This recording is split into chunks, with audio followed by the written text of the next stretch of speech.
What is going on, ladies and gentlemen? I love, and I mean love, flat form factor flashlight. Today's flat form factor flashlight, which is very difficult to say, is the Nextorch TA70. Let's get right into the lumens. Max lumens 3500, max candela a little over 12,000. As far as your runtime, you're going to go between 2 hours on high and 30 hours on low. The chart you see up on the screen is all the different performance at all the different levels that we are about to discuss. There's the control bar in the front where you can scroll from lockout mode to duty mode to tactical, and then scroll it back around to lockout mode. When you're in lockout mode, it's exactly what you think it is. It's going to lock out the buttons in case it's in a bag or something and you don't want to turn on accidentally. Duty mode in the middle here is going to be your low, medium, and high brightness settings. So there's both momentary and constant here. So if I give the button on the top a little half press, it's going to go default into low every single time.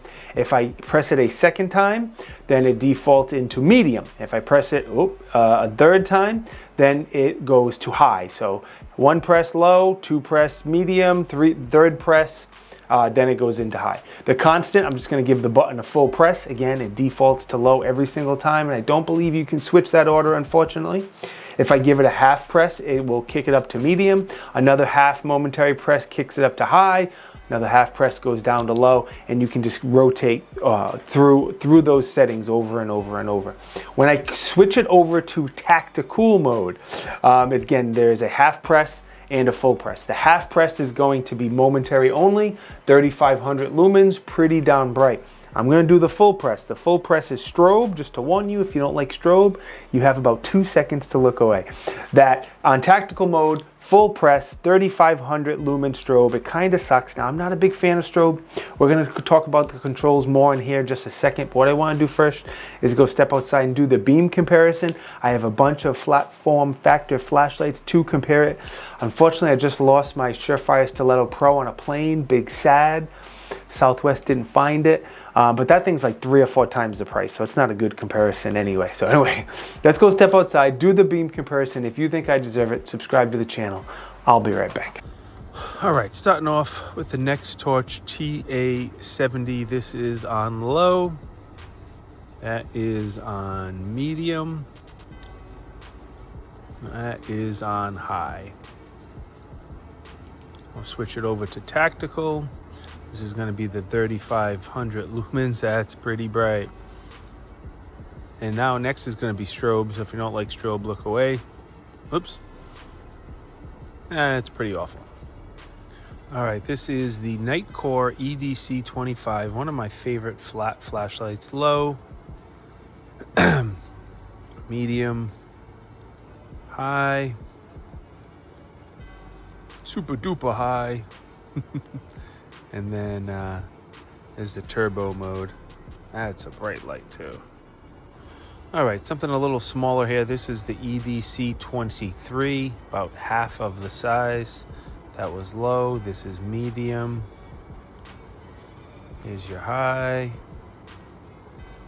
Super duper turbo high. And I think if I half press this one, there's the turbo mode. Last but not least, this is a good old Streamlight Wedge, the OG full-size one. That's on the lower setting, and that's on the higher full power setting. I'm sure you noticed already, but one of my favorite features on this light is going to be the loop, the switchback, the tactical ring, whatever you choose to call it. I don't care. First off, it just feels really good in the hand. If you're using it as a searchlight, as a flashlight, I've always loved these switchbacks. The switchback is open on the bottom, so you could use it as a pocket clip as well if you want. Typically, the most common use for these is going to be when you're holding a pistol. You can do that Surefire Rogers type technique where you push the button either on your palm or on a knuckle, or there's a million different ways of doing it. The tough part is 2 things. The button doesn't stick out. The button's pretty flat, so it's a little bit hard to reach when you are holding a pistol.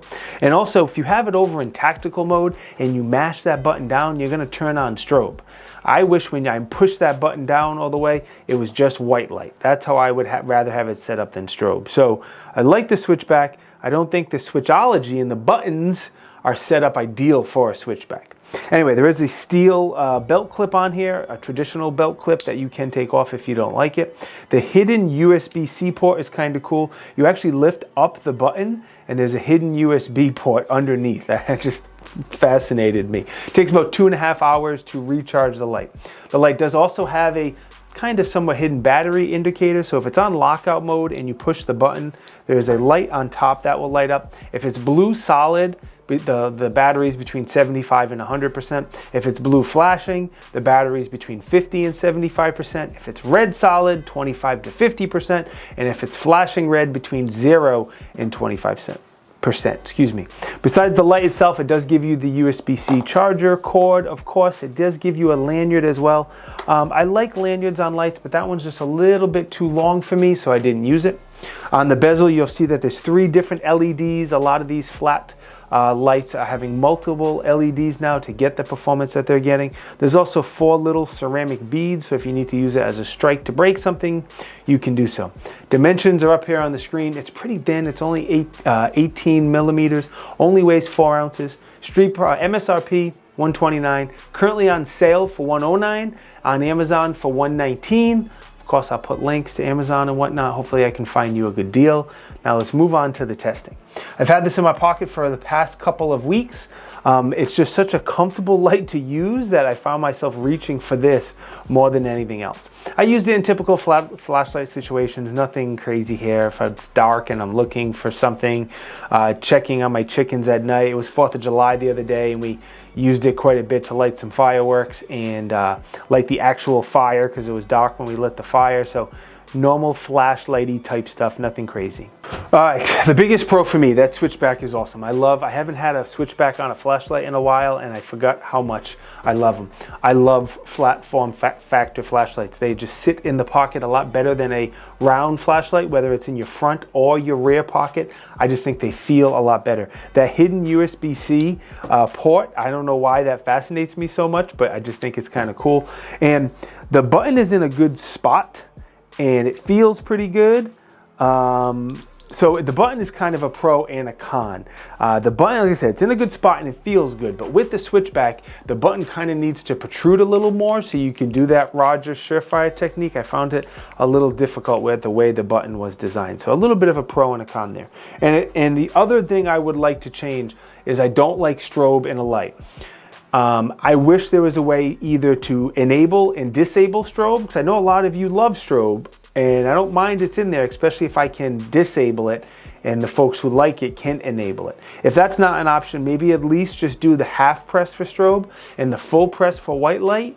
That would be ideal. In a similar way, when you're in duty mode, it goes low, medium, high. I personally want it to go high, medium, low. So if there was a way to reverse that, I don't think there was. I didn't see it online. Google search, read the manual. I didn't think there was a way to switch it, but if there was a way I could make that reverse, that would be ideal for me, in my opinion. Maybe different for you. Overall, it's not a bad light. It's very, very solid. There's a lot of things I like about it. I won't make this my main light because of the controls and the strobe and the stuff I just mentioned. Besides that, if I could disable the strobe, that would be a good contender for my main EDC light. That's how much I like it. Just the strobe and then not being able to disable it, and that's just not for me. Anyway, thank you to Nextorch for supporting the channel. I greatly, greatly appreciate it. Hopefully they can take some constructive criticism without getting too mad. Thank you guys for watching. If you think I deserve it, please subscribe to the channel. Be good, stay blessed, protect the innocent.